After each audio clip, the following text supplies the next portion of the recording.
తండ్రి తండ్రి తండ్రి స్తుతి ఘనత మహిమ ప్రభావములకు మీరు మాత్రమే అర్హులయ్యా, మీరు మాత్రమే యోగ్యులయ్యా.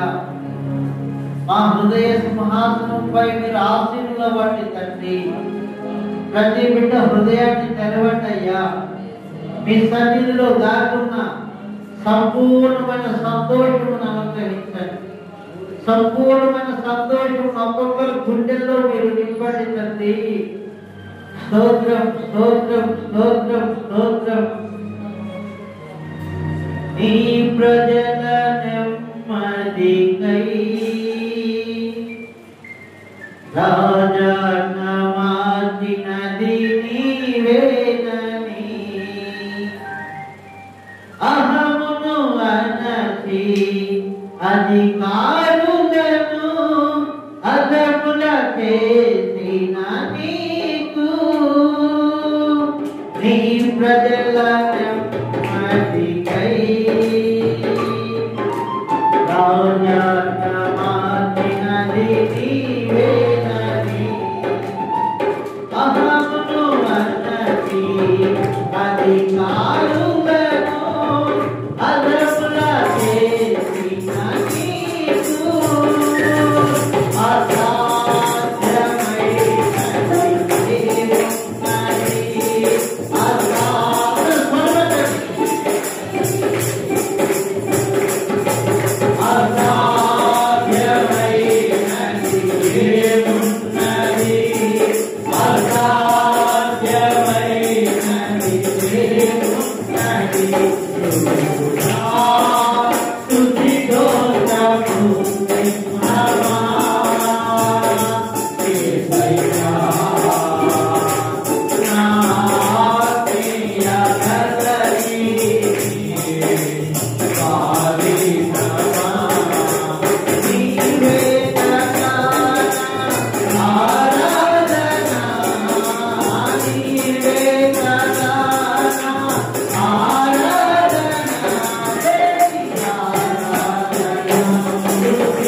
ఇంతవరకు పాటల ద్వారా తన నామమునకు మహిమ తెచ్చుకున్న దేవునికి రెండు చేతులెత్తి నిన్ను మనసు స్తోత్రాలు చెల్లిద్దాం.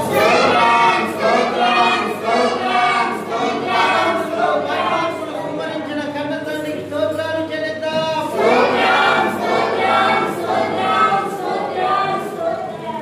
మనుషుని ఆలోచనలను మరుగు చేసి ఉన్నతమైన ఉపదేశాలను బోధిస్తున్న పరిశుద్ధాత్మ దేవుని స్తోత్రాలు చెల్లిద్దాం.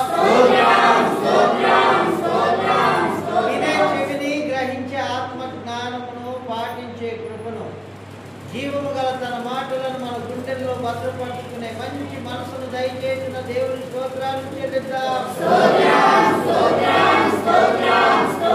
మన వ్యక్తిగత జీవితాలకు, కుటుంబ జీవితాలకు, సంఘ జీవితానికి విరోధముగా క్రియ చేసిన విరోధ శక్తులను నజరేయుడైన యేసు రోషము కలిగిన నామములో బంధిస్తున్నాము. భయపడి ఈ ఆరాధనంతయు ఆయన నామమునకు మహిమకరముగా మనందరికి దీవెనకరంగా మార్చిన దేవుని స్తోత్రాలు చెల్లిద్దాం. తండ్రి కుమార పరిశుద్ధాత్మ దేవుని స్తోత్రాలు చెల్లిద్దాం. మన మధ్యలో దైవజనురాలు ప్రార్థన చేస్తుండగా అందరినీ ప్రార్థనా పూర్వకంగా హృదయాలను సిద్ధపరచుకున్నారు. ప్రార్థన. పరిశుద్ధమైన తండ్రి, దయగలిగిన ప్రభువా, గొప్ప దేవా, సజీవులుగా మీ సన్నిధిలో నిలబెట్టారయ్యా. మాకు ఇచ్చిన జీవమును బట్టి, ప్రాణమును బట్టి, ఆయుష్ను బట్టి మీకు స్తుతులు, స్తోత్రాలు అయ్యా. ఈ నెల మొదటి నుంచి చివరి వరకు కూడా మిమ్మల్ని బాగుపడే మమ్మల్ని కాపాడారు. ఎన్నో అపాయాలు, కీడులు అయినప్పటికీ కూడా క్షేమకరంగా మమ్మల్ని సన్నిధిలో నిలవబెట్టారు అయ్యా. అందును బట్టి మీకు స్తుతులు, స్తోత్రాలు ప్రభువా, స్తోత్రాలయ్యా. ఈ నెలంతా కూడా మీరు కాపాడినందుకే మీకు స్తోత్రాలు. మీ కృపలో వదిలిపరిచినందుకే స్తోత్రాలు ప్రభువా. మీ సన్నిధికి మమ్మల్ని సమకూర్చారు. పాటల ద్వారా మీకు స్తుతించి మహిమపరచడానికి అయ్యా మీ కృప చూపినందుకే మీకు స్తోత్రాలు ప్రభువా, స్తోత్రాలయ్యా. మీరు ఆకర్షించిన బిడ్డలందరిని బట్టి మీకు స్తోత్రాలు ప్రభువా. ప్రతి బిడ్డని గోదావరి దగ్గరికి వచ్చిన ఆయన మీలో ఆనందించినందుకు మీ కృప చూపినందుకే మీకు స్తోత్రాలు ప్రభువా. వాక్య పరిచర్య ద్వారా మీరు మాతో మాట్లాడండి అయ్యా. నిలబడిన మీ దాసుని మీ శిరోజాడుల వరకు పరిచండి. ఏర్పరచబడిన వారికి కొలతలేని ఆత్మనిస్తాడు. అయ్యా మీరు వాగ్దానం చేసిన వాగ్దానం మీరు చేసిన వాగ్దానం మీ దాసుని అభిషేకించండి ప్రభువా. మీరు బలపరిచి వాడుకుంటున్నందుకు మీ ఆలోచన వరకు పరిచండి. పరిశుద్ధాత్మ దేవా, ఏ దృష్టాంతములను ఆ వాక్కుల ద్వారా ఒక్కొక్కరిని మీరు ఉజ్జీవపరుస్తున్నందుకే స్తోత్రాలు. యేసు నామములో గర్వించి పంపిస్తున్నాను. దయపరిచినందుకే మీకు స్తోత్రాలు ప్రభువా, స్తోత్రాలు ప్రభువా. అయ్యా ప్రతి వాక్కు కూడా మంచి నేలపడిన విత్తనం వలె మార్చబడిన ప్రభువా. అయ్యా వారి స్థితిగతులను బట్టి ప్రతి ఒక్కరితో మీరు మాట్లాడుచున్నందుకే మీ నామమునకే మహిమ, ఘనత, ప్రభావాలు ఆరోపిస్తున్నాము. యేసయ్య నామమున ప్రార్థన వందనాలు సమర్పిస్తున్నాము కన్న తండ్రి. ఆమేన్, ఆమేన్. దేవుని పరిశుద్ధ నామమునకు మహిమ కలుగును గాక. గత కొన్ని వారాలుగా మనం ప్రభువుని ఆరాధన గురించి చెప్పుకుంటూ ఉన్నాము. ప్రభువారి శరీరాన్ని, రక్తాన్ని తీసుకునేదానికి మనం అర్హులుగా మార్చబడేంత వరకు ఇదే సబ్జెక్టు కంటిన్యూ అవుతుంది.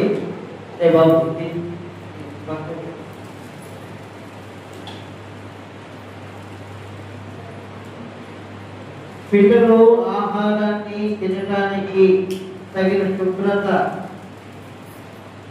వాళ్ళు ఇష్టపడేంత వారికి ఆహారం పెట్టడం ప్రేమ కలిగేసరికి కూడా. కాబట్టి ఈ వారం కూడా మనం అదే సబ్జెక్టు చెప్పుకుంటున్నాము. పరిశుద్ధ గ్రంథంలో నుండి మత్తయి సువార్త 26వ అధ్యాయము 26, 27, 28 చదవండి.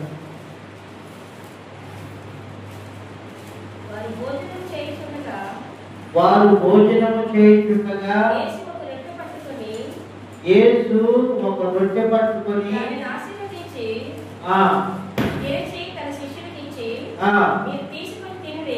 తీసుకొని తినుడి, ఇది ఆయన శరీరం. చదవండి. గిన్నె పట్టుకొని కృతజ్ఞతాస్తుతులు చెల్లించి వారికి ఇచ్చి, దీనిలోనిది మీరందరూ త్రాగుడి, ఇది నా రక్తము, అనగా పాప క్షమాపణ నిమిత్తము అనేకుల కొరకు నిబంధన రక్తము. దేవుని పరిశుద్ధ నామమునకు కలుగును గాక. ఈ భూమి మీద ఎన్నో ఆహార పదార్థాలు ఉన్నాయి. నేను విన్నప్పుడు ఒక వాటర్ బాటిల్ 5,000, 1 లీటర్. ఎంతంట? 1 లీటర్ ఎంత? 5,000.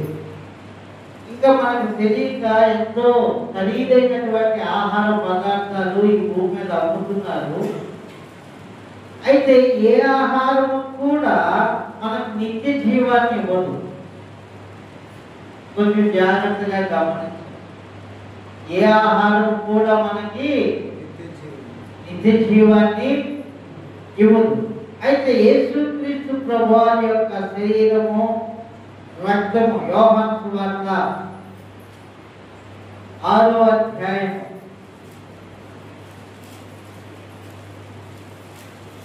6వ అధ్యాయము 54వ వచనం. నా శరీరము తిని నా రక్తము త్రాగువాడే నిత్యమైనటువంటి జీవము కలవాడు.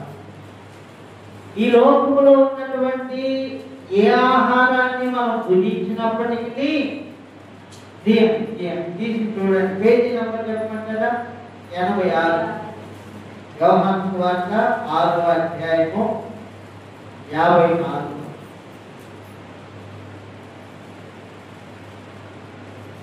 చక్కగా తీసి గమనించండి. కంగారు లేదు. మళ్ళీ ఒకసారి చదవండి. నా శరీరము తిని నా రక్తము త్రాగువాడే పాపాలు క్షమించబడటం మాత్రమే కాదు, కానీ ఆయన శరీరాన్ని రక్తాన్ని మనం తీసుకుంటే మనకేం కలుగుతుందంట? అందరూ చెప్పండి. నిత్యమైనటువంటి జీవము కలుగుతుంది. ఒక మనిషి ఈ భూమి మీద 100 సంవత్సరాలు బ్రతకడానికి ఎన్నో ప్రయత్నాలు చేస్తా ఉన్నారు. రకరకాల ప్రయత్నాలు చేస్తున్నారు. ఎన్ని సంవత్సరాలు బ్రతకడానికి? 100 సంవత్సరాలు బ్రతకడానికి. ఇక్కడ మన ప్రభువారు మనకిస్తుంది నిత్యమైనటువంటి జీవము. అంటే మరణమే లేనటువంటి మహిమ కలిగినటువంటి జీవితం. ఈ జీవితం ఎవరికి వర్తిస్తుంది అంటే ఆయన శరీరాన్ని, ఆయన రక్తాన్ని ఎవరైతే తీసుకుంటున్నారో వారికి మాత్రమే ఈ నిత్య జీవితం. మీరు చూడండి 55వ వచనం కూడా చూడండి. 56. అబ్బా, దేవుని పరిశుద్ధ నామమునకు మహిమ కలుగును గాక. హల్లెలూయా. చాలా అద్భుతంగా చదువుతున్నారు అమ్మగారు. మళ్ళీ చదవండి.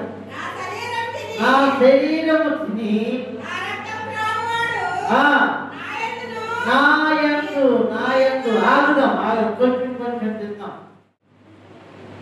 ఇష్టమైనది జాగ్రత్తగా దాచుకొని దాచుకొని దాచుకొని తింటారు. దేవుడి వాక్యం కూడా అలానే జాగ్రత్తగా బిట్లు బిట్లుగా తీసుకోవాలి మనం.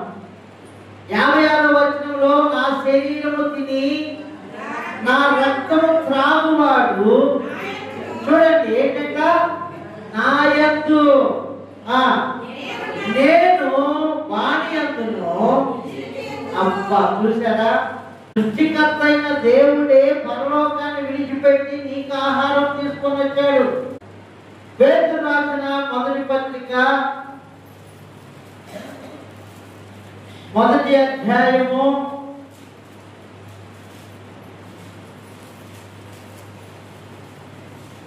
14వ వచనం చూడండి.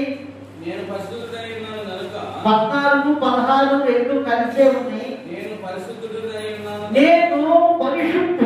ఉన్నాను గనుక కొంచెము ఇక్కడ ఆలోచిద్దాం. ఆయన శరీరము, ఆయన రక్తం ఏంటి? పరిశుద్ధమైనది. ఇప్పుడు తీసుకునే వ్యక్తులమైన మనం కూడా ఎలా ఉండాలంట? కొంచెం చెప్పండి, స్పందించాలి. మనం కూడా పరిశుద్ధమై ఉండాలి. లేకపోతే ఏమవుతుంది? రియాక్షన్ అయిపోతుంది. ఒకటే బ్లడ్ గ్రూప్ కాకుండా వేరే వేరే బ్లడ్ గ్రూప్ అనుకోండి, పేషెంట్ ఇస్తే రియాక్షన్ అయిపోతుంది. ఇప్పుడు ఆయన పరిశుద్ధుడు, పరిశుద్ధతలో మహనీయుడు కనుక మనం పాపము ఆలోచనలతోటి, పాపము క్రియలతోటి మనం తీసుకున్నాం అనుకోండి, రియాక్షన్ అయిపోయింది. ఆహారం మంచిదే, తీసుకునేటప్పుడు మనం కొంచెం పరిశీలన చేసుకొని తీసుకోవాలన్నాడు. కిందేమన్నాడు చూడండి, ఇంకా మిమ్మును పిలిచిన వాడు పరిశుద్ధుడై ఉన్న ప్రకారము మీరును సమస్త ప్రవర్తన అంతటి యందు అదిగో, చూసారా, సమస్త ప్రవర్తన అంటే అప్పు బాటం స్థలం మొదలుకొని తల గురించి మనం చెప్పుకున్నాం. మరి మీరు మారుతున్నారు, కొందరు ఒక వారం వస్తున్నారు, ఒక వారం రావట్లేదు. అప్పుడు ఈ కంటిన్యూషన్ అనేది దెబ్బతింటారు. కంటిన్యూ వచ్చిన వాళ్ళకి ఏంటంటే మీకు అర్థమైతే మీరు సిద్ధపడతారు, తీసుకోగలుగుతారు. ఎక్కడన్నా లింక్ తగ్గింది అనుకోండి, మీరు ఇబ్బంది పడతారుగా. తల శుభ్రం చేసుకోమన్నాం, చేతులు శుభ్రం చేసుకోమన్నప్పుడు మీరు రాలేదు ఆ క్లాస్కి. అప్పుడు చేతులు కట్టుకోకుండా తీసుకుంటే ఆయన పరిశుద్ధుడు కదా, మనకు ఎఫెక్ట్ కదా. గమనించండి, ఒక ఇంట్లో వాళ్ళు అయితే మీరు గ్రహించినప్పుడు నెక్స్ట్ వాళ్ళకు కూడా చెప్పి మీరు ప్రిపేర్ చేయండి. ఆయన పరిశుద్ధుడు కనుక మనము కూడా సమస్త ప్రవర్తన అంతటి యందు మీరు కూడా పరిశుద్ధులై ఉండండి. ఎందుకనంటే ఆయన పరిశుద్ధుడు, ఆయన శరీరము, రక్తము. నేను ఇంతకు ముందు కూడా చిన్న ఉపమానం చెప్పాను మీకు. ఉపమానం కాదు, జరిగిన విషయమే. నేను వేరే చోటకి కూడడానికి వెళ్తున్నప్పుడు ఇట్లానే చలికాలం మా మాస్టర్ గారిని కొన్ని గోరువెచ్చని నీళ్లు ఒక బాటిల్లో పోయమన్నప్పుడు ఆమె ఏం చేసింది, కిడ్నీ బాటిల్స్ ఉంటాయి కదా, ఆ బాటిల్లో పోసారు నీళ్లు. పోసినప్పుడు బాగా వేడిగా ఉన్నట్టున్నాయి, ఆమె చూసుకోలే. బాటిల్ మాత్రం ఇలా బెండ్ అయిపోయింది. ఎందుకంటే ఆ వేడిని ఈ బాటిల్ ఎవరైనా చెప్పట్లేదే, ఆ వేడి నీళ్ళ యొక్క ఆ వేడి శక్తిని బాటిల్ భరించలేక ఏమైపోయింది, అది కరిగి బెండ్ అయిపోయింది. ఇప్పుడు మనము మన దేవుడు పరిశుద్ధుడు కనుక మన హృదయాన్ని కూడా మనం పరిశుద్ధపరుచుకున్నాం అనుకోండి, ఆయన శరీరము, రక్తము మనకి బలాన్ని ఇస్తుంది. ఒకవేళ ఆయన పరిశుద్ధుడు, మనకి ఆ పరిశుద్ధత లేదనుకోండి, రియాక్షన్ అయిపోతుంది. అందుకనే తన దగ్గర నుండి వాస్తవం ఈ సబ్జెక్టు అంతరంగంలో నుండి రావాలి. శుద్ధీకరణ అనేది ఎక్కడి నుండి? నేను బయట నుండి చెప్పుకుంటూ వస్తున్నా. ఇప్పుడు కనబడే మనం చక్కగా తీసేస్తున్నాం అనుకోండి, కనబడినటువంటి మూలలో నీళ్లు పెట్టి నీటిగా కడగొచ్చు. అంతరంగంలోనికి తర్వాత వెళ్దాం నెమ్మదిగా.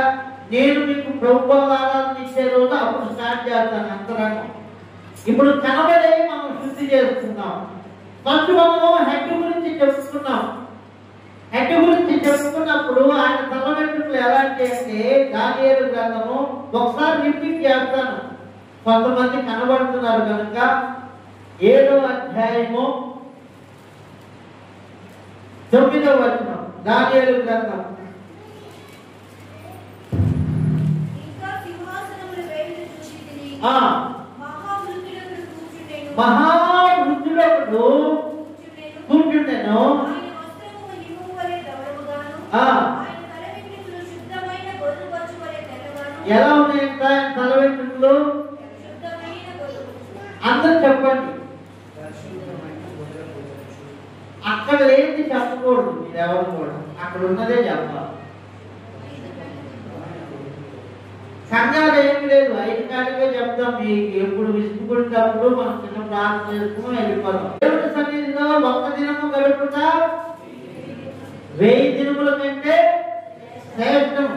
అంటే 1 గంట గడిపితే నీకు 1000 గంటలు దేవుడు ఇస్తున్నాడు. సబ్జెక్ట్ జాగ్రత్తగా మనం నేర్చుకోగలగాలి. ఆయన తల వెంట్రుకలు ఎలా ఉన్నాయి? దేవుడి తల వెంట్రుకలు శుద్ధమైన ఎలా ఉన్నాయి చెప్పండి అందరూ. ఎలాగా? తెల్లగా ఉన్నాయి. తండ్రి అయిన దేవుడి తల వెంట్రుకలు ఎలా ఉన్నాయి? తెల్లగా ఉన్నాయి. కుమారుడు అయినటువంటి యేసుక్రీస్తు ప్రభువారు ఎట్లా ఉన్నాయో ఒకసారి చూద్దాం. ప్రకటన గ్రంథము 1వ అధ్యాయము 14వ వచనం. ఆయన తల వెంట్రుకలను తెల్లని లా కింద లావొత్తించాడు కదా, తెల్లని ఉండిని పోలింది. ఎవరినంటే కుమారుడు యేసుక్రీస్తు ప్రభువారు. అయితే మనకెందుకు నల్లగా ఉన్నాయని మీకు డౌట్ రావు. ఒక వ్యక్తిని భూమి మీదకి పంపించినాక వయసు పెరిగే కొద్దీ దేవుడు ఆ వ్యక్తికి నీతిని నేర్పిస్తున్నాడు. ఈ నీతిని నేర్పించే క్రమంలో వయసు పెరిగే కొలది తల వెంట్రుకలు కూడా ఏమవుతుంది మనిషికి? దానికి మనం ఇష్టపడాలా ఇష్టపడకూడదా? అంటే ఆయన మనసుకు తగినట్లుగా మనం వెళ్తేనే మనం పరిశుద్ధతను అనుసరిస్తున్నట్టు. గమనించండి. ఆయన మనసును మనం త్రోసిపుచ్చామనుకోండి, ఆయన పరిశుద్ధుడు. పరిశుద్ధమైన మనసును మనం త్రోసిపుచ్చితే మన మనసు ఏమవుతుంది? ఎలాంటి మనసు కలిగి ఉంటాం? అప్పుడు పరిశుద్ధమైన మనసు కలిగి ఉంటాం. అప్పుడు ఆయన శరీరాన్ని రక్తాన్ని తీసుకునేదానికి మనం అర్హులం కాదు, కానీ అర్హులమనే తీసుకుంటున్నాం. ఎఫెక్ట్ పడుతుంది. సామెతల గ్రంథం చూడండి 16:31.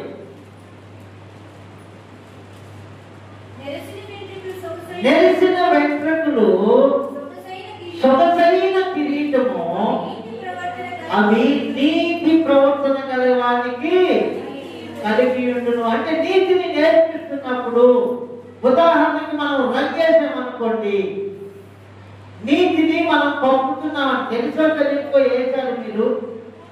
దేవుని వాక్యం మన దగ్గరకు వచ్చినప్పుడు మనం సరి చేసుకోవాలి. ప్రతి మనిషి ఇప్పుడు దావీదు పాపం చేశాడు కదా, ప్రవక్త వచ్చి చెప్పాడు, సో ఇదయ్యా ఇది పలానా వ్యక్తి చేశాడంటే దావీదు ఏమన్నాడు? ఎవడో ఆ కార్యం చేసిన వాడు మరణానికి పాత్రుడు అన్నాడు. అవునా కదా? ప్రవక్త ఏమన్నాడు? అది నువ్వే ఉన్నప్పుడు దావీదు ఏం చేశాడు? జీవితాన్ని కప్పుకున్నాడా ఒప్పుకున్నాడా? చెప్పండి. ఒప్పుకున్నాడు. అందుకే నీతిమంతుడిగా తీర్చిదిద్దబడుతున్నాడు.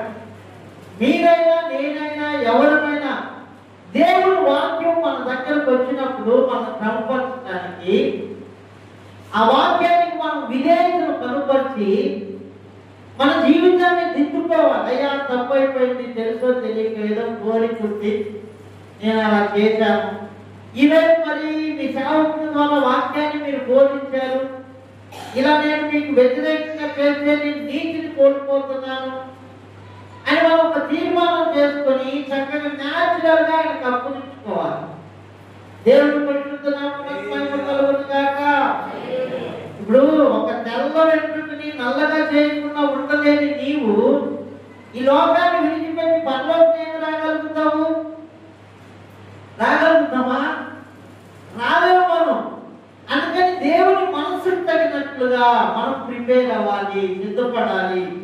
ఇది కొంచెం కష్టమే.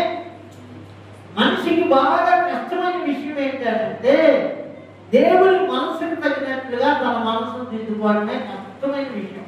ఇంకేదైనా చేస్తారు, ఆడుకు తింటారు, భోజనాలు పెడతారు, పాటలు పడతారు, పాటలు పాడతారు, చప్పట్లు పడతారు, ఏదైనా చేస్తారు. మనిషి మనసును దిద్దుకోవడమే కష్టమైన విషయం. అందుకని యేసయ్య వచ్చినప్పుడు కూడా పోయిన వారం మనం తీసుకున్న హెడ్లైన్ ఏంటంటే పరలోక రాజ్యం సమీపించి ఉన్నది కనుక మనసును మార్చుకోండి. ఈ మనసుని మార్చుకోండి. కాబట్టి తల అయిపోయింది. తల ఏం చేయాలా? మనము దేవుని చిత్తానికి అప్పగించేసేయాలి. అక్కడే 20వ అధ్యాయం సామెతల గ్రంథం 29 చూడండి. నిజమైన సౌందర్యం ఏంటో చూపిస్తారు.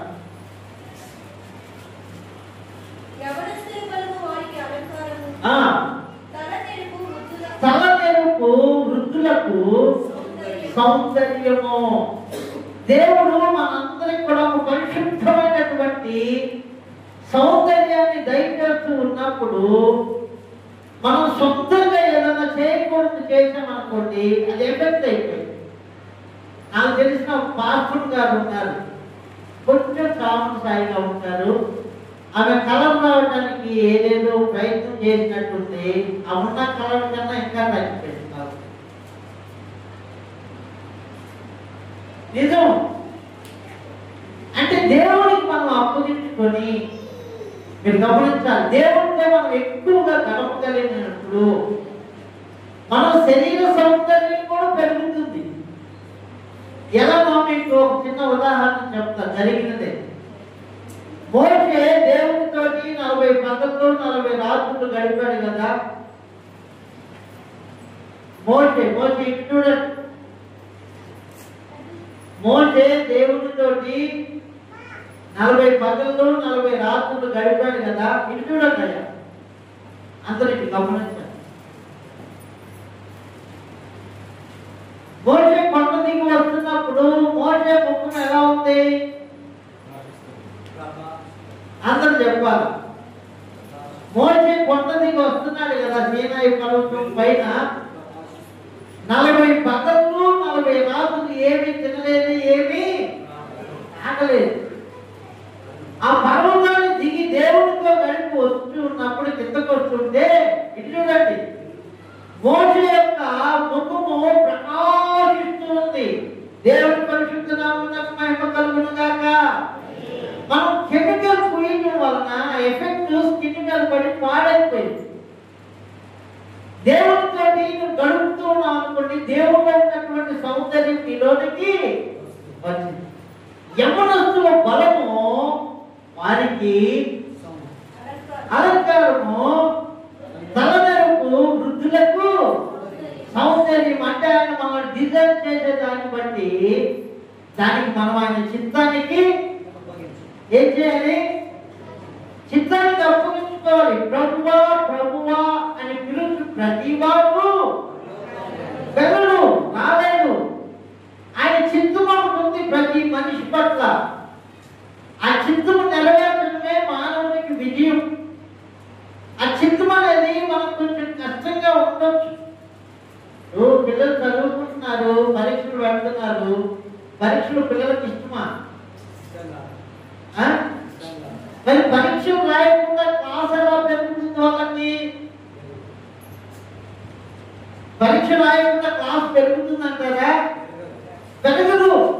దేవుని చిత్తానికి మనం అప్పగించుకున్నప్పుడు ఆయన ఇలాంటి పరీక్షలు పెట్టి అంచెలంచెలుగా తన పోలికలోనికి నిన్ను నన్ను మారుస్తాడు. నేను పరిశుద్ధులను కనుక మీరును సమస్త ప్రవర్తన అంతలేదు పరిశుద్ధులై ఉండండి. తల దేవుడికి అప్పగించాలి. మత్తయి సువార్త 6వ అధ్యాయము 36 చూడండి. యేసయ్య మాట చెప్పారు అక్కడ. నెమ్మదిగా కొన్ని గమనించుకుంటూ వెళ్ళిపోదాం. ఇవన్నీ మీరు రెఫరెన్స్ రాసుకొని ఏమైనా సందేహం ఉంటే అడగొచ్చు. ప్రసాద్ బ్రదర్ కాగదా?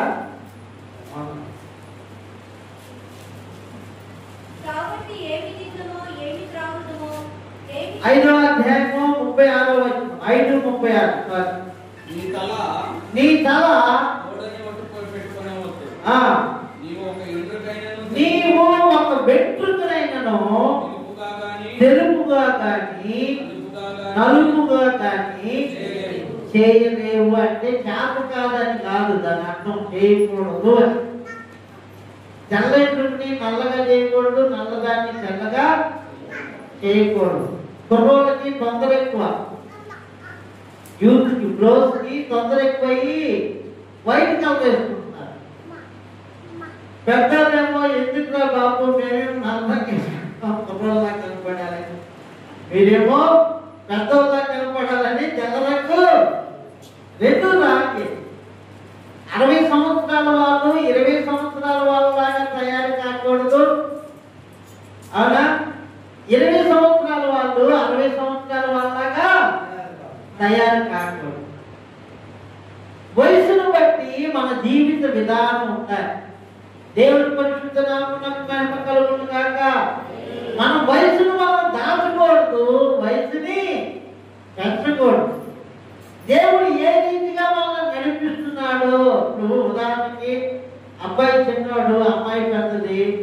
బ్యూటీ పార్లర్కి తీసుకెళ్ళి అమ్మాయి సన్నగా ఎట్టగా ఉన్నాయి పోయి తక్కువ చెప్పి పెళ్లి చేసి ఎట్లా ఉంటుందని మోసం కాదు. అది మోసమా కదా? చేయకుండా ఇది కూడా ఆత్మవాక్యే చెందుతుంది. మనం ఏ వయసు వారమో ఏ వయసుకు తగినట్టుగా మన దేవుడు మనల్ని నడిపిస్తున్నాడో, ఆయన పరిశుద్ధుడు కనుక పరిశుద్ధమైనటువంటి ఆ మనసుకు తగినట్టుగానే మనం బ్రతుకును దిద్దుకోవాలి, అప్పగించుకోవాలి. ఎందుకంటే పరిశుద్ధుడైనటువంటి ఆయన శరీరాన్ని రక్తాన్ని మనం మన వేడికి తీసుకుంటున్నాము. ఒకవేళ ఆయన శరీరానికి రక్తానికి ఆయన మనసుకి మన మనసు వ్యతిరేకమైంది అనుకోండి, అది ప్రమాదం. అందుకే జాగ్రత్తగా మనం గమనించుకోవాలి. వాస్తవంగా ఆయన శరీరము రక్తము మనకు నిత్యమైనటువంటి జీవాన్ని ఇస్తుంది. సరిగ్గా మనం తీసుకోకపోతే ప్రమాదం కదా. చూడండి, కొరింథీయులకు రాసిన పత్రిక 11వ అధ్యాయము 27వ వచనం, మొదటి పత్రిక. కాబట్టి ఎవడు అయోగ్యముగా ప్రభు యొక్క రొట్టెను తినునో త్రాగునో వస్తువును కూర్చి అపరాధ్యమును. చూసారా? 29 కూడా చూడండి. ప్రభు శరీరమని వివేచింపక తిని త్రాగువాడు. ప్రభు శరీరము ఇది రొట్టె కాదు. ఆయన తీసుకున్నప్పుడు రొట్టె, కానీ ప్రార్థన చేసి ఇచ్చినప్పుడు ఆయన శరీరము. ఇది ద్రాక్షారసం కాదు. ప్రార్థన చేసినప్పుడు ఆయన రక్తం అవుతుంది. ఏమన్నాడు? ప్రభు శరీరమని వివేచింపక తిని త్రాగువాడు అదిగో నిత్య జీవాన్ని ఇచ్చే ఆయన శరీరము రక్తము శిక్షణ కలిగిస్తుంది. ఇక్కడ ఎందుకని? వివేచించకపోవడం వలన. గమనించాలి జాగ్రత్తగా అందరూ. ఏం వివేచించట్లేదు? ఆయన పరిశుద్ధులని వివేచించట్లేదు. ఆయన శరీరము ఆయన రక్తము పరిశుద్ధమైనదని వివేచింపక నెగ్లెక్ట్ గా, నిర్లక్ష్య స్వభావము అంటారు. సరిగ్గా పరిశుద్ధ గ్రంథాన్ని మనం ధ్యానించక, చదవక, వాక్యాన్ని గుండెల్లో పెట్టుకోక, వివేచింపకంటే నిర్లక్ష్య స్వభావం. అలాగే మనం తీసుకోవడం వలన శిక్షా విధి కలుగుతుంది. ఏం కలుగుతుంది? వాస్తవమైన శరీరము రక్తము మనకేం కలిగించాలి? నిత్య జీవాన్ని కలిగించాలి. మరి ఇక్కడ ఏమైపోతుంది? నిత్య నరకానికి వెళ్ళిపోతున్నాడు కదా. ఏమన్నాడు? ప్రభు శరీరం అని వివేచింపక తిని త్రాగువాడు తన శిక్షా విధి కలుగుటకే తిని త్రాగుతున్నాడు. ఇందువలనే మీలో కొద్దిమంది కాదు, ఎక్కువ మంది నిర్లక్ష్య స్వభావంలో తీసుకుంటున్నారు. ఇచ్చే వాళ్ళు కూడా అలానే ఇస్తున్నారు. అనేకులు అన్నాడు. అనేకులు బలహీనులు, నీరసపడిపోతారు. బలహీనులను రోగులు, వ్యాధిగ్రస్తులైపోతున్నారు. మూడేంటి? చాలా మంది అంటే ఎక్కువ మంది కొట్టివేయబడుతున్నారు. యేసయ్య అన్నారు, ఇది ఇరుకు మార్గము. మిమ్మల్ని మీరు సెగ్మెంట్ చేసుకొని తీసుకోవాలి. ఇది ఇరుకు మార్గము. మీ మనసుని నా మనసుకు తగినట్లుగా దిద్దుకొని, మీ జీవితాన్ని నా జీవితానికి తగినట్లుగా దిద్దుకొని మీరు తీసుకోవాలి. చాలా మంది అలా చేయకపోవడం వల్ల చాలా మంది నిద్రిస్తున్నారు. ఇది ఇరుకు మార్గం కాబట్టి ఇరుకు మార్గంలో కొద్ది మందే వెళ్తారు. ఒక జిల్లాలో నర్సరీ చదివే పిల్లలు చాలా మంది ఉంటారు కదా. ఐఏఎస్ ఐపీఎస్ ఎక్కువ మంది ఉంటారా, తక్కువ మంది ఉంటారా?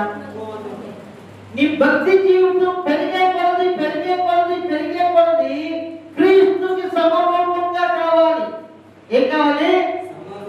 సమం కావాలి. ఎఫెసీ పత్రిక 4వ అధ్యాయము 11, 12 వచనాలు.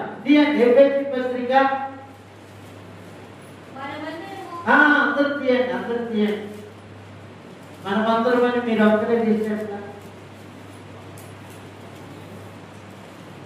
ఎఫెసీ పత్రిక 4వ అధ్యాయము 11వ వచనం నుండి తీసారా? అందరూ పేజీ నెంబర్ అని చెప్పాలా? 175. Very good. అందరూ తీసినట్టున్నారు. చదవండి. ఇప్పుడు చదవండి. మనమందరము విశ్వాస విషయములను దేవుని కుమారుని గురించిన జ్ఞాన విషయములను చూడండి నా వైపు ఏకత్వము పొంది. ఏకత్వం అంటే తగ్గకూడదు, తగ్గకూడదు. అమ్మో యేసే గొప్ప దేవుడు, నా వల్ల ఎక్కడైతే మనం తగ్గకూడదు. ఎందుకంటే ఆయనలాగా మార్చడానికి ఆయన వచ్చింది. అట్లని ఆయన కన్నా ఎక్కువగా తెలుసు అన్నట్టుగా దేవుడిని ఎందుకు అట్లా చేయాలి, అది ఎందుకు ఇట్లా చేయాలని ఆయన కన్నా ఎక్కువ కూడా మనము కాకూడదు. ఏమన్నారు? ఏకత్వం అంటే ఆయనతో పాటు సమం కావాలి. ఇది కష్టమైన విషయంలాగా మనకు అనిపించినా దేవునికి సులువైన కార్యమే మనం అప్పగించుకుంటే. పోయిన వారం కూడా చెప్పాను కదా, దేవుని కుమారుడైనటువంటి యేసుక్రీస్తు ఈ భూమి మీదకి ఎందుకు వచ్చాడంటే మనుషు కుమారులందరినీ దైవ కుమారులుగా మార్చడానికి వచ్చాడు. దేవుని పరిశుద్ధ నామమునకు మహిమ కలుగును గాక. అర్థమైందా ఈ మాట? మరొకసారి చెప్తాను, ఆరంభించండి. దేవుని కుమారుడైనటువంటి యేసుక్రీస్తు ప్రభువు ఈ లోకానికి ఎందుకు వచ్చాడు అని అంటే మనుషు కుమారుడైన మనందరి పాపాలు కడిగి శుద్ధి చేసి పవిత్రపరిచి దేవుని కుమారుడుగా మార్చడానికి వచ్చాడు. దేవుని పరిశుద్ధ నామమునకు మహిమ కలుగును గాక. అయితే దానికి ఒక క్రమం ఉంది. క్రమం ఒక బీఈడీ చేసినటువంటి టీచర్ గారు ఒక పల్లెటూరుకి వెళ్ళాడు. విద్య లేని పాపలందరినీ నాలాగా చేస్తానని. కానీ అందరూ రాలా. ఎందరైతే వచ్చారో వచ్చి పాఠాలు విన్న ప్రతి వ్యక్తిని కూడా ఆ బోధన వారికి అభ్యసింపచేసి మనందరినీ తనలాగా మార్చాడు. దేవుని పరిశుద్ధ నామమునకు మహిమ కలుగును గాక. మనసారా నీవు నేను దేవునికి అప్పగించుకోగలిగితే ఆయనతో సమంగా చేస్తాడు.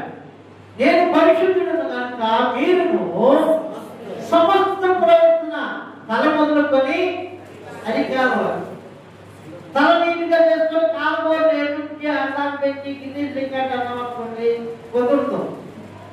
ధర్మశాస్త్రం అది కూడా చెప్పాడు, ఈ గోరు జాగ్రత్తగా కట్ చేసుకోమని. తల వెంట్రుక దగ్గర నుండి కాళ్ళ గోడు వరకు మన దేవుడు చెప్పాడు మనకి మీరు ఎలా ఉండాలి, ఎలా ఉండకూడదు. మీరు నాలా ఉండాలా. మీరు నాకు బిడ్డలు చూస్తారా? నిర్గమకాండం 19వ అధ్యాయము, నిర్గమకాండము తర్వాత నేను ఇక్కడికి వస్తాను. ఎఫెసీ పత్రిక ఎందుకు ఆయన అలా కోరుకుంటున్నాడు?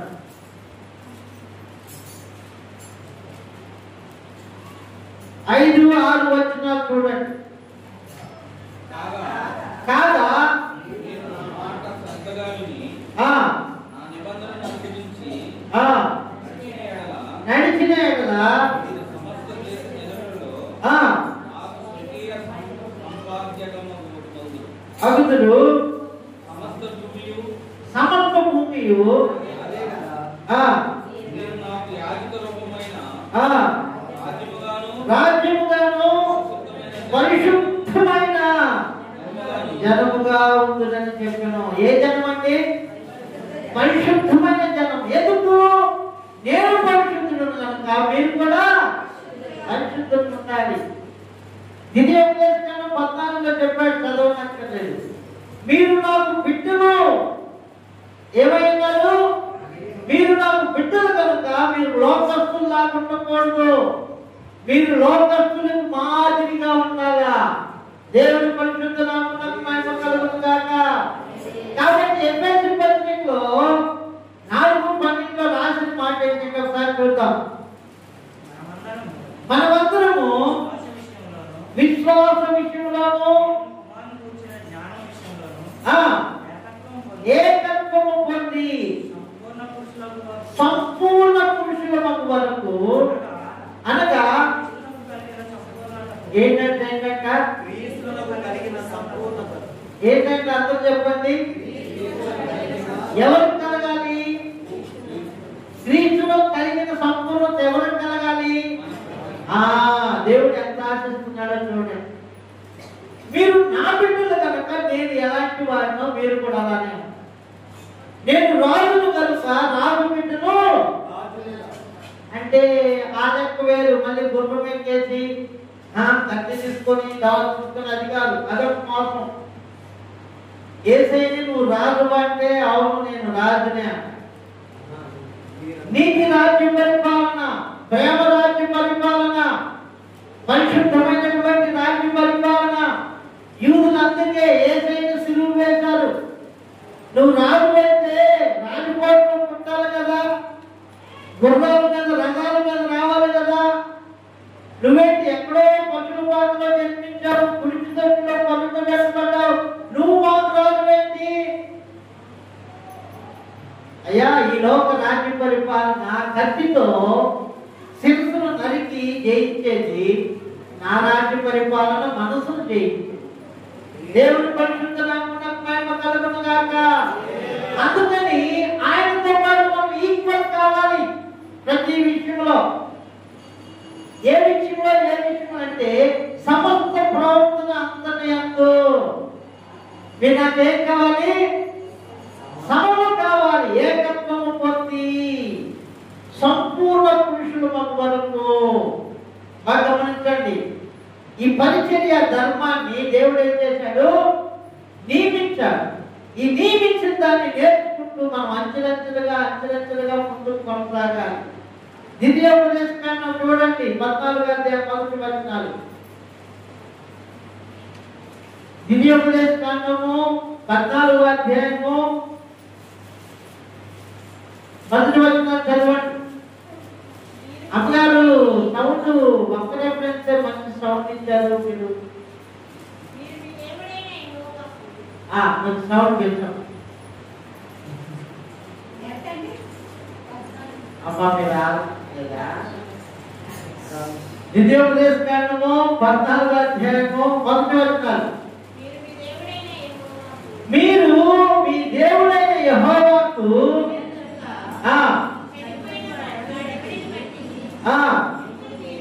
మిమ్మల్ని మీరు పోసుకొనకూడదు, కూరొండుకోకూడదు.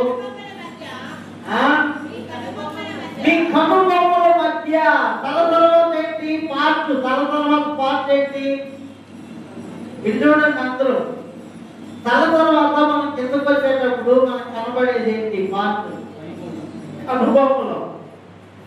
ఇది చూడండి అందరూ. నేను కొన్ని ఇంకా అరగంట అయింది వాక్యం స్టార్ట్ అయింది.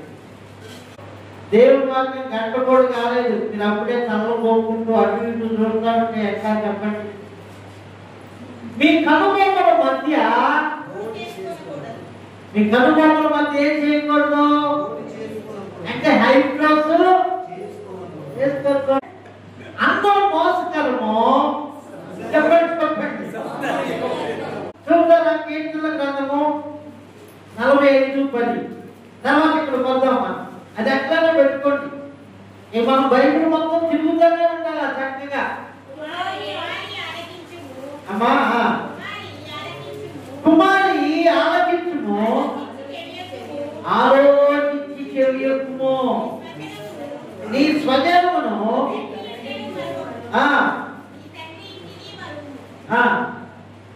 11. ఇదిగో 11 ఇంపార్టెంట్. ఈనాడు నీ ప్రభువు అతడు నీ సౌందర్యమును కోరినవాడు, అతనికి నమస్కరించు. దేవుడి పరిశుద్ధ నామమునకు మహిమ కలుగును గాక. పరిశుద్ధుడైన దేవుడు నిన్ను ఏది కోరి నీకు చట్టి ముక్కు పెట్టాడు, దానికి నువ్వు అదేంటి ఏమన్నది, ఏం ఆపరేషన్ సర్జరీ చేయించుకోకూడదు. ఆయన ఇష్టపడి పెట్టుకున్నాడు, కూతురు కనుక కొడుకు కనుక. అవునా కదా? నా బిడ్డ ఇదిగో ఇట్లా ఈ కళల్లో ఉండాలని మనందరూ ఇష్టపడి చేసుకున్నాడు. దానికి మనం అప్పగించుకోవాలి. అలా కాకుండా ఆయన వ్యతిరేకమైన మనం చేసినప్పుడు ఆయన మనసుని మనం గాయపరుస్తున్నాము. మీరు మీ దేవుడైన యెహోవాకు బిడ్డలు కనుక మీ కనుబొమ్మల మధ్య ఓడి చేసుకోకూడదు, అట్రాక్షన్ చేయకూడదు. మన సౌందర్యం మన దేవునికి సంబంధించింది, వివాహం అయితే భర్తకు సంబంధించింది. మన దేవుడికి తగినట్లుగా అన్యులకు తెలియదు, లోకంలో ఉన్న జనులకి తెలియదు. ఇవన్నీ వద్దనుకొని మనం ప్రభువు కావాలని ప్రభు పాదాల దగ్గరికి వచ్చాం. మరి మనం ఎలా ఉండాలంటే సమస్త ప్రవర్తన అంతటి పరిశుద్ధులమై ఉండాలి. ఎందుకంటే మనల్ని పిలిచిన దేవుడు పరిశుద్ధుడు. మెటీరియల్ కాదుగా, లోకంలో ఉన్నటువంటి చెట్లు గుడ్లు మెటీరియల్ కాదు కదా మనం పిలిచింది. సృష్టికర్త కదా మనల్ని పిలిచింది. సృష్టికర్త మనల్ని పిలిచినప్పుడు ఆయన మనసుకు తగినట్లుగా మనం నడవాలి. మీ కనుబొమ్మల మధ్య మీరు ఓడి చేసుకోకూడదు. చెప్పండి, విన్న మీరు ఎవరైనా రానోళ్ళు ఉంటే వాళ్ళకి చెప్పండి. పురుషులైతే స్త్రీలకి భాగస్వాములకు చెప్పుకోండి, బిడ్డలకు చెప్పుకోండి. మన దేవుడు పరిశుద్ధులంతా ఇదిగో ద్వితీయోపదేశకాండం 14వ అధ్యాయంలో రాయించాడు అని చెప్పుకోవాలి. ఒక వాక్య సంబంధమైన భయాన్ని కలిగించుకోవాలా. మనం ఈ చెవులో విడిచిపెట్టామనుకోండి, బిడ్డకు తెలియదు. కొంతమంది స్త్రీలు ఆడపిల్లలు ఉంటారు, వాళ్ళ వాక్యం తెలియదు, అలాంటి వెళ్ళిపోతూ ఉంటారు. నువ్వు హెచ్చరించినప్పుడు ప్రేమపూర్వకాలు మారితే నిత్యరాజ్యానికి వస్తారు. అలా మనం చెప్పలేదనుకోండి, అది ప్రమాదం. నెక్స్ట్ ఏంటి, వెళ్ళిపోగానే చెవులు చేసి చెవులు అంతేనా? మీ చెవులు సంగతి చూడాలి. ఇప్పుడు మరి ఎంత వ్యవహారాలు, కొందరు చెవులు ఇట్లా ఉంటాయి, కొందరికి ఇట్లా ఉంటాయి చెవులు. అంటే వ్యవహారాలు అంటే ఇష్టం. నువ్వు వాక్యం చెప్పినంతసేపు మొక్కలు నేలకేస్తారు. ఏదన్నా ఉప్మానం తీసుకున్నా స్టోరీ చెవులు తెప్పిస్తాయి. అప్ప పడే స్టోరీ అంటే చెవులకు ఇష్టం. దురద చెవులు కలవారై అన్నమాట. ఏ చెవులంట? మనం పరిశుద్ధమైనటువంటి దేవుని వాక్యాన్ని సమీపించి ఆలోచించాల. దేంతో ఆలోచిస్తాం మనము? ఆలోచించే దేంతో అండి? చెవులతో. ఇందాక అన్నాడు అక్కడ 13వ అధ్యాయంలో, మత్తయి సువార్త 13వ అధ్యాయం ఒక ఉపమానం చెప్పి అయిపోయినాక ఒక మంచి మాట చెప్పారు ప్రభువారు. చదువు. చెవులు గలవాడు వినుగాక అన్నాడు. ప్రకటన గ్రంథంలో అన్నాడు, సంఘములతో ఆత్మ చెప్పుతున్న మాటలు చెవి గలవాడు వినుగాక. అంటే మనకు ఆత్మ సంబంధమైనటువంటి చెవులు కావాలా? పరిశుద్ధాత్మ దేవుడు మనకు బోధిస్తున్నప్పుడు ఆత్మ సంఘములతో చెప్తుందంట మాట, బోధిస్తుంది. పరిశుద్ధాత్మ దేవుడు బోధిస్తున్నప్పుడు ఆత్మ సంబంధమైన చెవులైతేనే ఆలోచిస్తుంది. చూడండి, తిమోతికి రాశాడు పత్రిక. తిమోతికి రాసినటువంటి ఏ పత్రిక?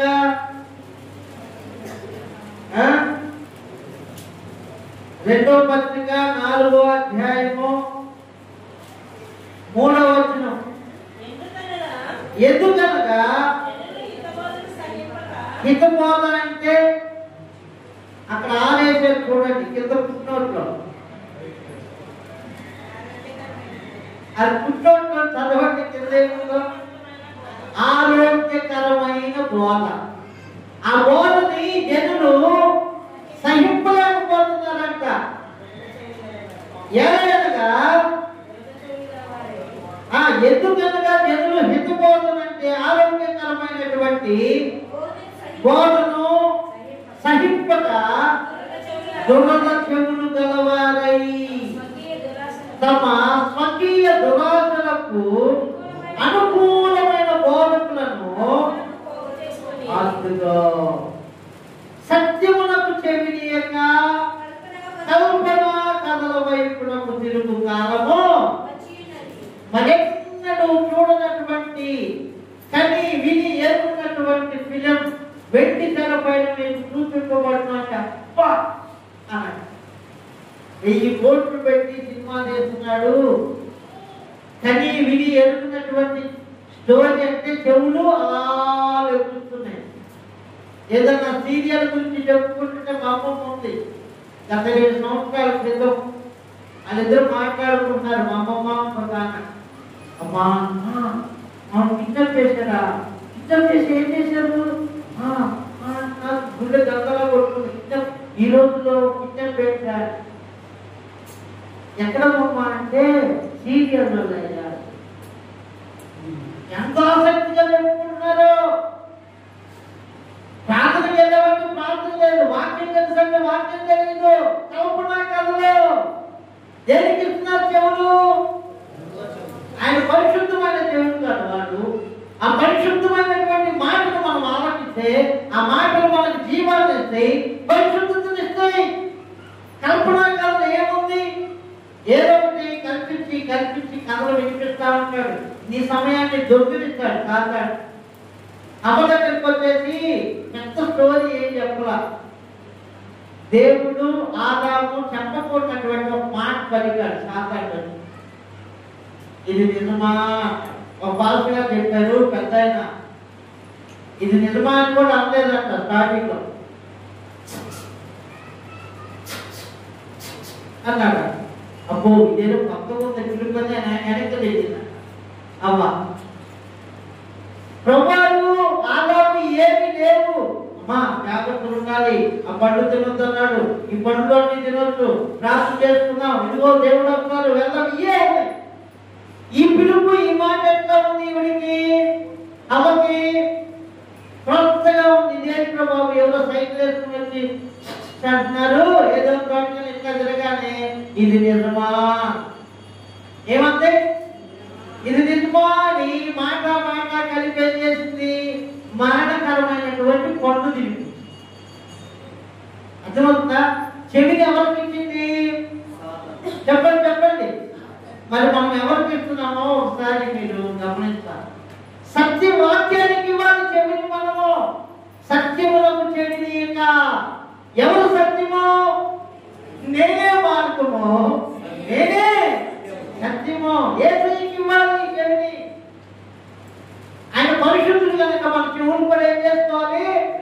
పరిశుద్ధపరుచుకోవాలా. దేవుని పరిశుద్ధ నామమునకు మహిమ కలుగును గాక. ఎందుకంటే ఆయన శరీరాన్ని రక్తాన్ని మనకు ఆహారంగా ఇస్తున్నప్పుడు ప్రతి పార్టీ కూడా ఎలా ఉండాలి? పరిశుద్ధంగానే ఉండాలి. భోజనం చేయడానికి వచ్చి చెవుల కింద బొమ్మ చూసుకొని కూర్చున్నాను అనుకో, పెట్టిందండి పెడతారా చెప్పండి? పెట్టు. దేవుని మందిరంలోకి వెళ్దామని యాకోబు తన కుటుంబ సభ్యులకు చెప్పాడు. ఆదికాండం 35వ అధ్యాయం మొదటి నుండి చూడండి. బేతేలు అంటే దైవ మందిరం. మీరు అక్కడ గమనించాలి జాగ్రత్తగా. దేవుడు యాకోబుతో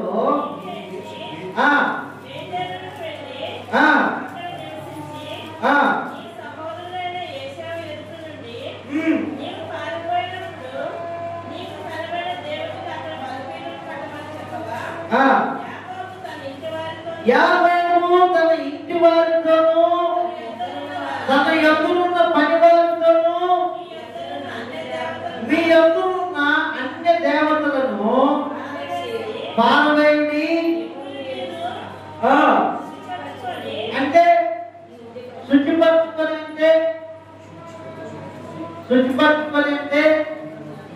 శుభ్రం చేసుకోండి నీటిగా దేవుని మనసుకు తగినట్లుగా.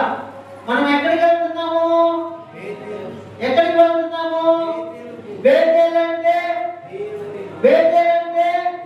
దేవుని మందిరంలో ఎవరు ఉంటారు? దేవుడు ఉంటాడు.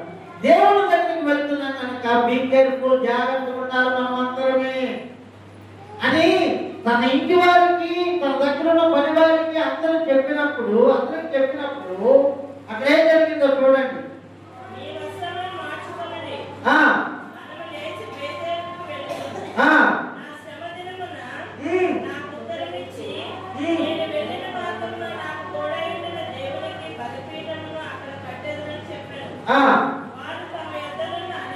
ఈ 4వ వచనం చాలా ఇంపార్టెంట్ అమ్మా. కొంచెం బైబిల్ చదవండి అందరూ.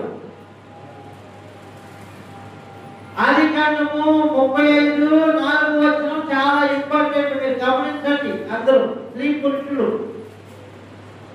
వారు తమ యొద్దనున్న అన్య దేవతలన్నిటినీ తమ చెవులునున్న, అంటే ఆగుదాం ఇక్కడ కొద్దిగా మనకు అర్థం కావాలిగా. చెవులునున్న, ఇప్పుడు మగవాళ్ళు కూడా పెట్టుకుంటున్నారు, స్టైల్ అయిపోయింది కదా. మనం అలా చేయకూడదు. సత్యమునకు మనము చెవినియాలి. చెవులునున్న పోగులను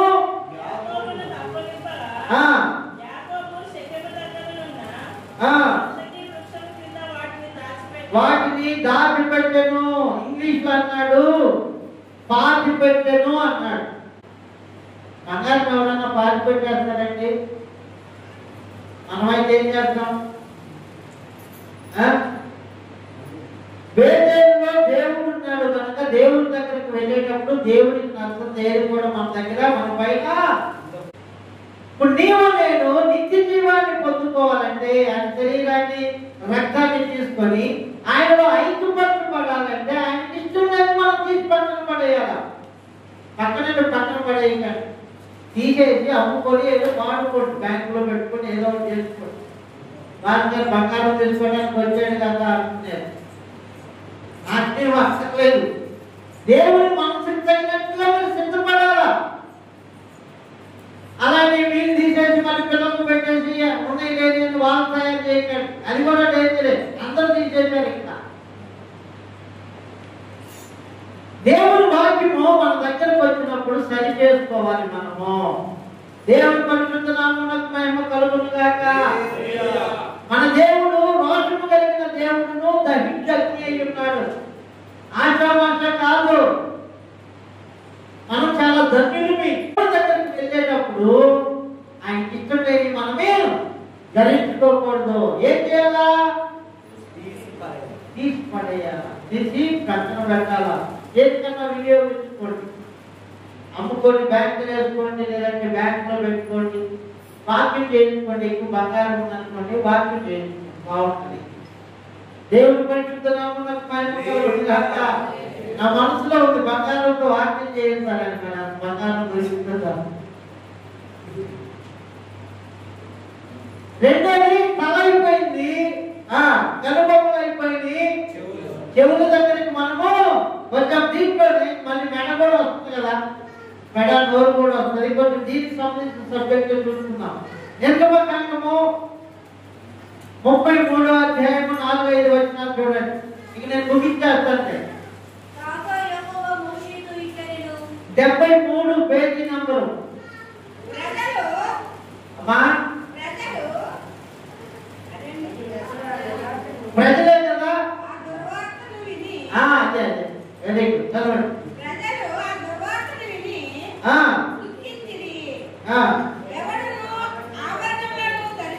ఆభరణములు ధరించుకోనలేదు. మెడలో కూడా వస్తున్నాం, ఇప్పుడు మెడ దగ్గర కూడా వస్తున్నాం. ఏ దిగులు పడకండి, బంగారం ధరించుకోవడం కాదు. నా వైపు చూడండి, స్త్రీలందరూ మీ దండం పెడతా, ఇటు చూడండి. అమ్మ కాక కాదు, ఇటు చూడు అమ్మా. ఇప్పుడు మనము ఆభరణాలు తీసేస్తున్నామని మీరు బాధపడకండి. ఏదో కొంచెం కొంచెం కొంచెం మనం ధరించుకోవడం కాదు. పరలోకములో బంగారం రోడ్డు మీద నడిపిస్తాడంటే నా ప్రభు మనల్ని. ఎక్కడ? బంగారం రోడ్డు మీద నడిపిస్తాడు. ఆ పట్టణం యొక్క రాజవీధి శుద్ధ సువర్ణమైన స్ఫటికమును పోలింది. ఇది చూసుకొని అక్కడికి వెళ్దాం. 5వ వచనం చదువమ్మా. ఎవరు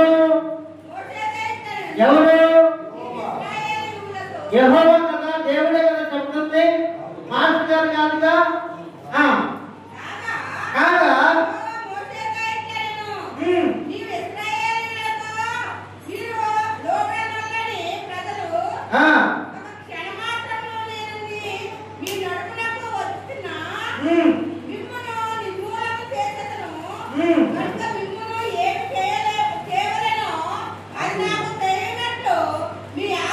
మీ ఆభరణములను మీ మీద నుండి, అమ్మా అది చదవలేదు కదమ్మా, మీ మీద నుండి అనేది చదవలేదు కదా, మన మీద నుండే తీసేయమని. ఇప్పుడు తీసేయండి అంటే వాళ్ళకి చెప్పినట్టు, మనకి చెప్పినట్టు లేదు. మీ మీద నుండి తీసివేయండి అని చెప్పాను. 6వ వచనం. కాబట్టి ఇశ్రాయేలీయులు హోరేబు కొండ యొద్ద తమ ఆభరణములను తీసివేసింది. ఎందుకు? నా వైపు చూడండి. ఫైనల్ గా 2 మాటలు చెప్పంటే ముగించాలి. ఇంటికి వెళ్దాం. ప్రసంగం అయిపోయింది అనుకొని ఫ్రెష్ గా నా వైపు చూసి ఆరంభించాను. ఫ్రెష్ చూడండి, అలిసిపోయినట్టు 3 గంటలకి ఫ్రెష్ గా కొంచెం నవ్వుదాం, స్మైల్ ఇస్తాం.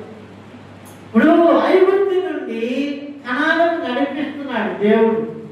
కనాను పరిస్థితి ఏంటంటే, వీళ్ళు కట్టినటువంటి రెడీమేడ్ అపార్ట్మెంట్స్ ఉన్నాయి అక్కడ. వీళ్ళేది తవ్వకుండానే బావులు ఉన్నాయి, నాటినటువంటి చక్కని తోటలు ఉన్నాయి.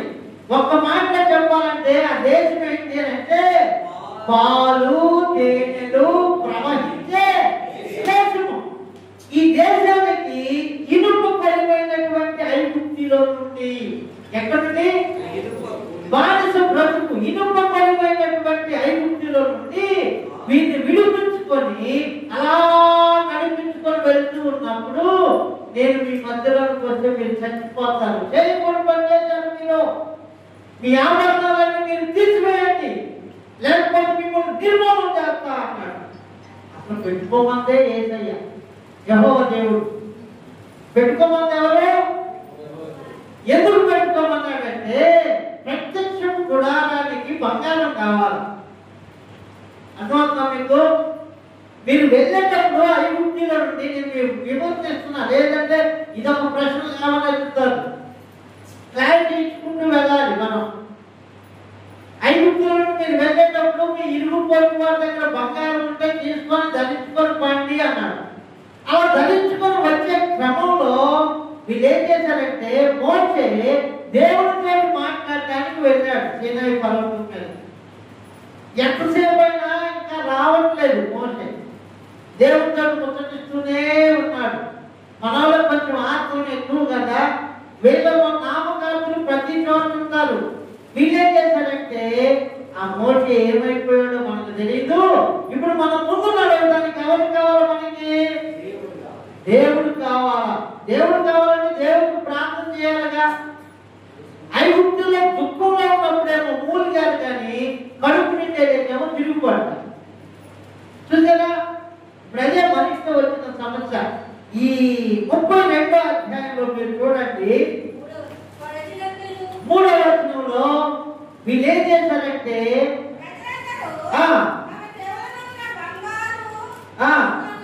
అదుగో చెవులున్న బంగారము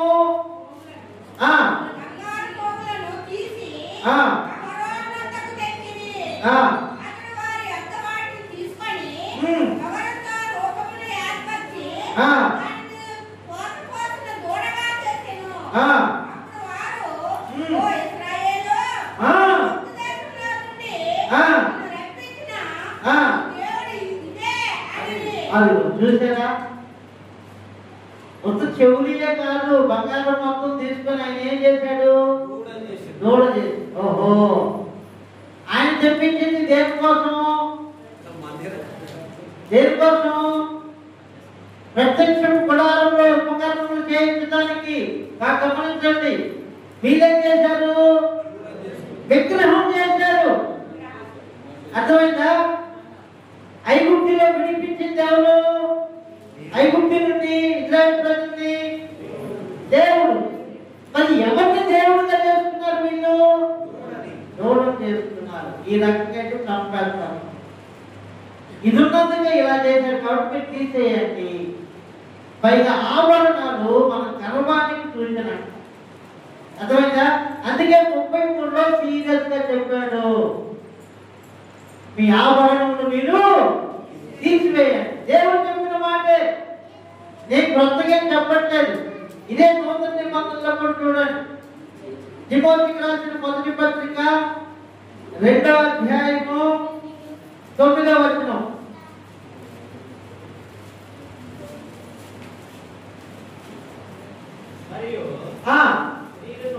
స్త్రీలను అనుకువయు స్వస్థ బుద్ధియు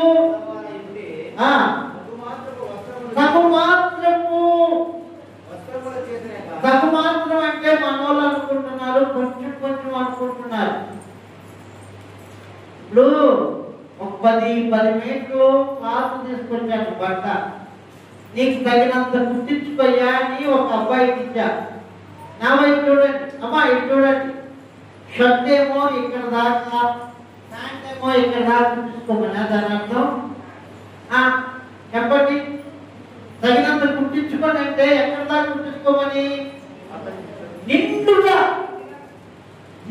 సరిపోయినంత కుట్టించుకోయ్యా అని. తగు మాత్రం వస్త్రాలు అని అంటే మనవాళ్ళు తెలియని తగు మాత్రం వెండి బంగారాలు అన్నిటికీ ఆపాదిస్తున్నారు. అది కరెక్ట్ కాదు. వస్త్రాలు నిండుగా కుట్టించుకోవాలి. తర్వాత చూడండి, జడలతోనైనను అంటే ఒక్క జడ వేసుకోవచ్చు. ఇది చూడండి, జడ వేసుకోవచ్చు, ముడి వేసుకోవచ్చు. బైబిల్ ఎలా ఉందో అలానే ఉంటుంది, దేవుడు ఎలా ఉన్నాడో అలానే ఉంటాడు పరిశుద్ధుడిగానే. లోకం మారుతుందని దేవుడు మారడు. మరి మన అమ్మా నాన్నలు చక్కగా వాళ్ళ కోసం తలస్నానం చేసేవాళ్ళు, నూనె పెట్టుకునే వాళ్ళు, నిండుగా ఒత్తుగా ఎంట్రుకలు ఉండేవి. ఇప్పుడు ఎంట్రుకలు ఉండట్లేదు. కారణం ఏంటి? తలస్నానం చేయాలో ఎరపోయా, తలస్నానం చేయాలో ఎరపోయా, తలపోటు ఉంటే తలపోటు ఎందుకు? నూనె పెట్టాలి తలకి. అదే వస్తా అమ్మ వాళ్ళు ఏం చేసేవాళ్ళు? చక్కగా నూనె పెట్టుకొని మంచం చేసుకొని నీట్గా జడలతోనైనను అంటే జడలు అంటే బహువచనం. ఇటొక ఆపరేషన్ ఇటొక ఆపరేషన్ చేసుకోకూడదు. వెంటిటీస్ లాగా ఒక్క జడ వేసుకోవచ్చు. అంటే చేయకూడని కార్యాలు చేసే స్త్రీలు ఒకప్పుడు వేసుకునే వాళ్ళు అంటారు. ఇంకా ఏంటి చెప్పడానికి నాకు కూడా మనసు లేదు. ఎక్కువ జడ వేసుకునే వాళ్ళు ఎవరు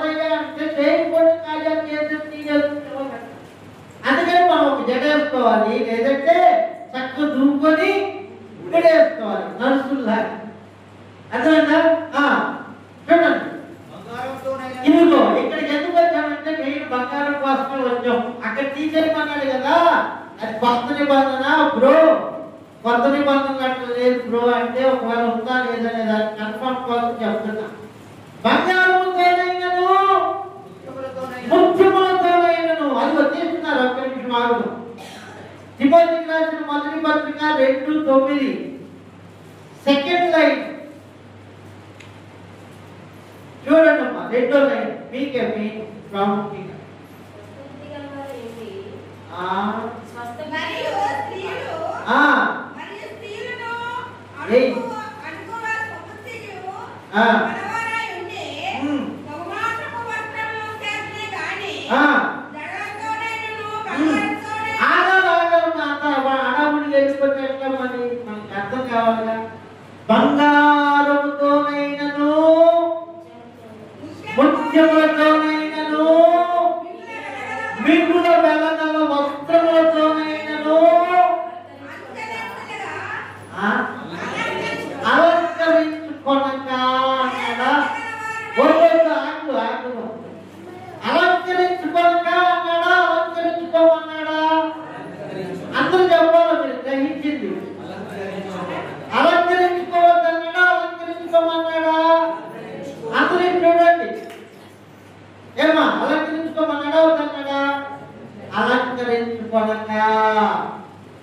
ఎవరైతే అలా ఉంటారో వారు దైవ భక్తి కలిగినటువంటి వారు మన చెప్పుకున్న స్త్రీలకు తగినట్లుగా సక్రియ చేత పొందుతాము. వీళ్ళు పరిశుద్ధులు. ఈ వాక్యం చెప్పినట్టుగా చేసేవాళ్ళు ఎవరు? పరిశుద్ధులు. ఈ పరిశుద్ధుడైనటువంటి ఆయన శరీరాన్ని రక్తాన్ని తీసుకోవడానికి అర్హులు. దేవుని పరిశుద్ధ నామమునకు మహిమ కలుగును గాక. వారికి మాత్రమే ఈ శరీరము నిత్య జీవాన్ని కలుగు చేస్తుంది. దీనికి ఎక్కడ మనం మిస్ అయిపోయినా కానీ అయ్యేదేంటి? రియాక్షన్. ఒప్పుకున్నాను ఒప్పుకోకపోయిన వాక్యం అలా ఉంది, నేనేం చేస్తాను? అర్థమైందా? ఒకవేళ దీన్ని ఏదో అటు ఇటు చేసి నేను ఇప్పుడు ముందుకు నెట్టాను అనుకో, నేనే పర్వాలేదు. ఒకవేళ ఉన్నట్టు ఖచ్చితంగా చెప్పాలనుకోండి, ఒక 20 మంది ఉంటే 20 మందిలో దశపాఠం తీసినా ఇట్టించొకరు వచ్చినా నేను కుటుంబం ఆ ముగ్గురు కలిసి పర్వాలేదు. అర్థమైందా? నోవాహు 120 సంవత్సరాలు చెప్పాడు వాక్యం. అందరూ జ్ఞానవంతులే, విన్నాడు కానీ ఎవరు మారలా. మరి తన కుటుంబం అన్న రక్షింపబడిందా లేదా? ఖచ్చితంగా ఉంటేనా? లోకంలో కలిస్తేనా? చెప్పండి చెప్పండి. ఖచ్చితంగా ఓడలో ఎక్కాడా నోవాహు కుటుంబం? వాళ్ళు ఎవరు నమ్మట్లేదే, నేను కూడా కిందంటే అయిపోయిందని కిందంటే ఏమయ్యేది? నువ్వు ఒక తీర్మానం చేసుకోవాలి. ఈరోజు మంచి తీర్మానం చేసుకోండి. ఈ లోపల ఏం లేదండి, తన జీవితాలు అయిపోయింది. ఎవరి ప్రాణం ఎప్పుడు పోయిందో తెలియదు. తుచ్చమైనటువంటి వస్తువుల కోసం పరలోకాన్ని పోగొట్టుకున్నామా? మనము పోగొట్టుకోవాలా? చూడండి, నేను ముగించేస్తా. ఫైనల్ ఒకే ఒక్క మాట. యేసయ్య అన్నారు, ఒకడు లోకమంతా సంపాదించుకొని లోకం మొత్తం పేరు మీద రాశారంట, అనుభవించడానికి ఉంటుంది. భలే ఉంది కదా? లోకమంతా తన పేరు మీద రాసిన ప్రాణం పోయింది, ఇంకేం అనుభవిస్తాడు? ఏం లేదు అవకాశం. అదే ఆయన కోసం మనం ప్రాణం పెడితే, ఆయన కోసం మనం ప్రాణం పెడితే ఆయన చేతిలో దాస్తాడట. దేవుని పరిశుద్ధ నామమునకు మహిమ కలుగును గాక. మారు మనసు పొందడం అంటే ఇంత ఉంది. మనం ఏదో అనుకుంటాం. మన ప్రాణాన్ని ఆయన చేతుల్లో పెట్టాలి. అయ్యా నీకు ఇష్టం వచ్చినట్టు నడిపించాలి, అప్పగించుకోవాలి. ఆఫ్టర్ ఒక గాడిద ఎద్దులు యజమానులు లోబడిపోతుంది.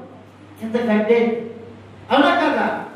మనకు రూపాన్ని ఇచ్చాడు, ప్రాణాన్ని ఇచ్చాడు, ఆయుష్ని ఇచ్చాడు, ఆరోగ్యం ఇచ్చాడు. ఇంకా కాపాడుతూ నా కొరకు ముఖాన్ని వేసుకున్నాడు. ఆయన శరీరం అంతా నాగసాల వల్ల దుఃఖపడింది. సొగసైన స్వరూపమైన లేదా ఆయనకి. ఆయన ప్రకటనలన్నీ ఆయన లెక్కిస్తున్నాడు. తర్వాత 26వ అధ్యాయము, వారు భోజనం చేస్తుండగా యేసు ఒక రొట్టెను పట్టుకొని ఇది తీసుకొని తినండి, ఇది నా శరీరం. ఆశీర్వదింపబడిన శరీరం. ఆశీర్వదింపబడిన వాళ్ళే తీసుకోవాలి. నా శరీరము తిని నా రక్తము త్రాగువాడే నిత్యమైనటువంటి జీవం వాడు. ఇది హెడ్లైన్. నేను ఏదైతే చదివిస్తున్నానో అదే చెప్పాను. మీరు కింద చూడక్కర్లా. ఇది చూడండి, మనం ముగిస్తున్నాం. 56వ వచనం, నా యందు నేను వాని యందు ఐక్యపరచబడి ఉంటున్నాం. పరిశుద్ధుడు, పరిశుద్ధులో మహనీయుడైన దేవుడు. ఆయనలాగా మార్చబడాలా మనము. ఎందుకంటే ఆయన మనము, మన యొక్క ఆయన ఐక్యపరచబడుతున్నాము. పేతురు రాసినటువంటి మొదటి పత్రిక 1వ అధ్యాయం 14 కిందకి చూడండి. నేను పరిశుద్ధుడై ఉన్న ప్రకారము మీరు కూడా పరిశుద్ధులై ఉండండి పాత నిబంధనలో రాయబడి. ఇక్కడ ఏమంటున్నాడు అంటే, మిమ్మల్ని పిలిచిన వాడు పరిశుద్ధుడై ఉన్న ప్రకారము మీరు కూడా సమస్త పరిశుద్ధులై ఉండండి. వారు మాత్రమే తీసుకుంటే జీవం జీవం జీవం జీవం ఇక్కడ మాత్రమే కాదు, నిత్య జీవం కలుగుతుంది.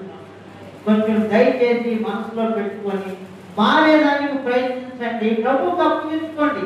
క్రైస్తవ జీవితం చాలా ఈజీ, చాలా కష్టం, చాలా సులువైనది. ఆయనకు అప్పగించుకుంటే ఎత్తుకొని అలా నడిపిస్తారు. ఆయన మనసుకు మన మనసు వ్యతిరేకమైతే చాలా కష్టం, పోరాటం అంతా. అప్పగించుకోలేము. ఇప్పుడు ఎడ్లు బండికి ఎడ్లు కట్టామంటే ఇష్టమైన ఎడ్లేమో సమీకరిస్తాయి. ఎక్కడో మెదక్లో సీతాఫలాలు వేసి బండిలో పడుకుంటే బాగా రోజు ఆగుతుంది ఎడ్లు. అదొక ఇష్టమైనది. ఇష్టం లేని నువ్వు ఎంత కొట్టినా కానీ మొరాయిస్తానే ఉంటుంది. ఆ ఇష్టమే మనసు. ఆ మనసే మన ప్రభువుకి తగినట్టుగా మారాలి.